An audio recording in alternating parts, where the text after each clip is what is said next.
Good morning বন্ধুরা, welcome to mini blog. I hope সবাই ভালো আছো, আমিও ভালো আছি। তো বন্ধুরা দেখো, আজ চুকাই গোটা নিয়েছি। এই চুকাই গোটা দিয়ে আজ চাটনি করব।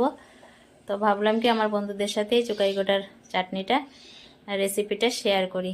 তো আমি কিভাবে চুকাই গোটা দিয়ে চাটনিটা করছি সেই রেসিপিটা জাস্ট একটু শেয়ার করব।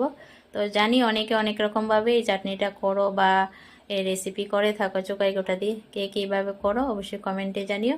আর আমি কিভাবে করছি চলো সেই রেসিপিটা তোমাদের সাথে শেয়ার করি। তো দেখো বন্ধুরা, চুকাই গোটার এই যে খোসাগুলি নিয়ে নিয়েছি, ভালো করে ধুয়ে নিলাম। তারপর কড়াতে তেল দিয়ে শুকনো লঙ্কা সরিষা ফোড়ন দিয়ে চুকাই গোটার খোসাগুলি দিয়ে লবণ হলুদ দিয়ে ভালো করে নেড়ে চেড়ে নিয়ে নিলাম। তারপর অল্প জল দিয়ে ঢাকা দিয়ে দিলাম। দেখো ঢাকা দেওয়াতে একদম গলে গিয়েছে। ওরা দেখতে অনেকটা স্ট্রবেরি কালার মতন আসলো। আর দেখো চিনি দিলাম, চিনি দিয়ে নাড়াচাড়া দেওয়াতে একদম চাটনিটা একদম ফাইনালি হয়ে গেছে। দেখো কতটা গাঢ় হয়েছে। ইয়াম্মি ইয়াম্মি চুকাই গোটার চাটনি হয়ে গেছে রেডি। বাই বন্ধুরা।